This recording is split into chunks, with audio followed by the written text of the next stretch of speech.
ফাসাজাদু ইল্লা ইবলিস, সবাই করলো কিন্তু ইবলিস করলো না। আবা ওয়াস্তাকবার, অস্বীকার করলো এবং অহংকার প্রদর্শন করলো। আল্লাহ তাআলাকে সে যুক্তি তুলে ধরলো, হে আল্লাহ, তুমিই তো মেহেরবানি করে আমাকে আগুনের শিখা থেকে পয়দা করেছো। আরে মানুষ পায়ের নিচে যে মাটি থাকে সেই মাটি থেকে তারে পয়দা করেছো, এখন উন্নত শিরের এই শিখা অবনত পায়ের তলার মাটিকে কি সম্মান করবে? কি যুক্তিপূর্ণ কথা থা। সমাজে অনেকে বলে যেটা যুক্তি এটাই সত্য। যদি যেটা যুক্তি এটাই সত্য হয় তাইলে শয়তানের কথাও সত্য।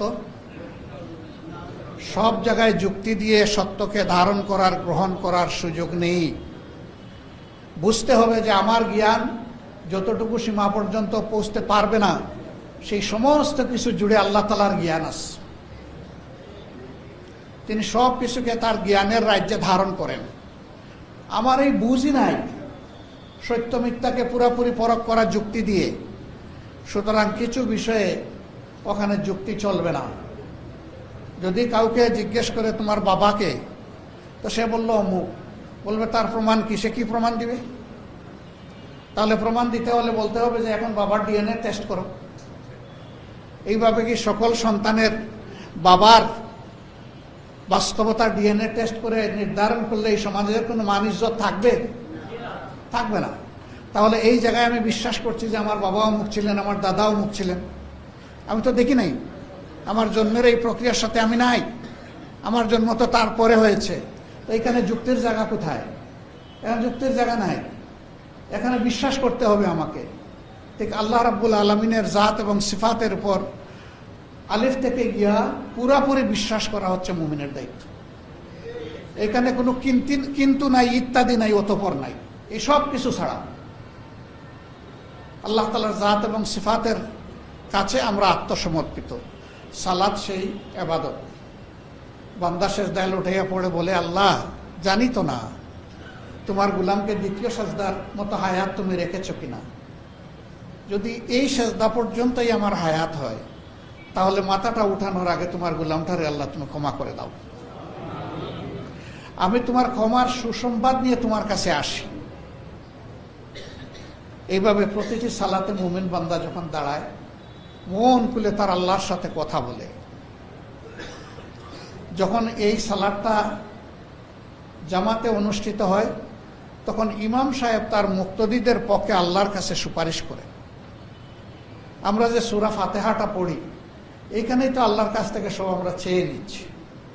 আল্লাহ তাআলার প্রশংসা করি, তারপরে আল্লাহর কাছে চাই, আল্লাহ হেদায়েত দেও, আল্লাহ তাদের মতো দেও যাদের উপরে তুমি রহম করেছো, আল্লাহ তাদের মতো আমাদের করো না যাদেরকে তুমি অভিশপ্ত করেছো, গুমরাহ করেছো। চমৎকার চমৎকার দোয়া করে আমাদের সালাত শুরু হচ্ছে। তারপরে যত আয়াত তেলাওয়াত করা হয়, পরতে পরতে আল্লাহ তাআলার শান আর গোলামের গোলামি, এ দিয়ে ভরা থাকে এই সালাত। কি মজা!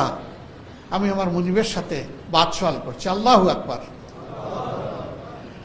আল্লাহর হাবিব বলেন, বান্দা আর মাবুদ এর মাঝে দূরত্ব একেবারেই কমে যায় একটা সময়। সেই সময়টা হচ্ছে সিজদার সময়। এই সিজদাতে গিয়ে আল্লাহ তাআলাকে মন ভরে আমরা চাই। হ্যাঁ, ফরজ নামাজের সময় সবটা পারবো না, যতটুকু পারি, কিন্তু এর বাইরে যে সালাতগুলো আদায় করব মন ভরে, যদি আল্লাহ তাআলার সাথে আমাদের সেই কথাবার্তা, আমাদের আরজ, আমাদের প্রয়োজন, আমাদের মাগফিরাত চাওয়া চলতে থাকে, আমরা দিন দিন আল্লাহ তাআলার মাহবুব বান্দা হয়ে যাব, প্রেমময় বান্দা হব। আল্লাহকে আমরা ওয়াদুদ হিসাবে পাব, আসল প্রেমিক হিসাবে পাব। যার অন্তরে আল্লাহ তাআলা এই নিয়ামত দান করেছেন, তার অন্তর সব সময় একদিকে আল্লাহ তাআলার মহব্বতের আশায়, মাগফিরাতের আশায়, আরেকদিকে আল্লাহর শাস্তির ভয়ে থরথর করে কাঁপে। প্রত্যেকটা ইবাদত বান্দা এই আশায় করে যে আমার আল্লাহ আমার ডাক শুনছেন, কারণ আল্লাহই তো বলেছেন, উদউনি, তোমরা আমাকে ডাকো, আস্তাজিব লাকুম, আমি তোমাদের ডাকে সাড়া দেব। আল্লাহু আকবার। বান্দার হয়তো ডাকতে দেরি হতে পারে, সেই ডাক যদি খালিস দিলে হয়, ইখলাসের সাথে হয়, আল্লাহ তাআলার কবুল করতে সময় লাগে না। তিনি আমাদের মহান মওলা। আমরা সৌভাগ্যবান, আল্লাহ তাআলা শুধু আশরাফুল মখলুকাত করে আমাদেরকে ছেড়ে দেননি, বরঞ্চ দৌলতে ঈমান আমাদেরকে দান করেছেন। শেষ কিতাবের আল্লাহ তাআলা আমাদেরকে ইত্তেবা করার সুযোগ করে দিয়েছেন। নবী মুহাম্মদ রাসূলুল্লাহ সাল্লাল্লাহু আলাইহি সাল্লাম, যিনি সমস্ত নবীগণের ইমামতি করেছেন আল আকসায়, বাইতুল মাকদিসে, আল্লাহ তাআলা মেহেরবানি করে আমাদেরকে তার উম্মত হওয়ার তৌফিক দান করেছেন। চমৎকারভাবে এই নামাজটা আদায় হলো, বড় শান্তি মসজিদের ভিতরে। এই তালা 5 তলা পর্যন্ত মুসল্লিরা হয়তোবা ছিলেন, কোনো সাড়া শব্দ নাই। ইমাম সাহেব যখনই আল্লাহু আকবার বলে তাকবীরে ওলা দিয়ে নামাজ শুরু করেছেন, তখন থেকে ডান দিকে বাম দিকে সালাম ফিরানো পর্যন্ত নিস্তব্ধ নীরবতা, পিন পতন নীরবতা। সবাই মনে মনে আমরা তাকে অনুসরণ করেছি। কি প্রশান্তি, কি শান্তির পরিবেশ। কেন? একটা কারণে, ইমাম সাহেব তার মন গড়া পদ্ধতিতে এই সালাত আদায় করেন নাই। তিনি সালাতটা আদায় করেছেন আল্লাহর হুকুম মাফিক, মুহাম্মদুর রাসূলুল্লাহ সাল্লাল্লাহু আলাইহি সাল্লামের তরিকা মোতাবেক। এই জন্য শান্তিতে ভরে যায় আমাদের দিল এবং মসজিদ। তাহলে আল্লাহর এই যে বিধানটা নামাজের জন্য দেওয়ার কারণে মসজিদের ভিতরে শান্তি আসলো, আল্লাহর কি বিধান আমার সমাজের জন্য নেই? অবশ্যই আছে। কেমন চমৎকার বিধান! রাসূল করিম সাল্লাল্লাহু আলাইহি সাল্লাম ইন্তেকালের আগে তার বিবিগণকে একত্রিত করলেন, বললেন, আজকে একটা আমানত তোমাদের কাছে রেখে যাচ্ছি, এটি আমার উম্মতের কাছে পৌঁছে দেওয়া। কিছু সময় তিনি নীরবতা পালন করলেন। বাকি সকলে চাতক পাখির মতো তাকিয়ে আছেন যে উনার আমানত আমরা তার উম্মতের কাছে পৌঁছাবো, এটা আবার কি?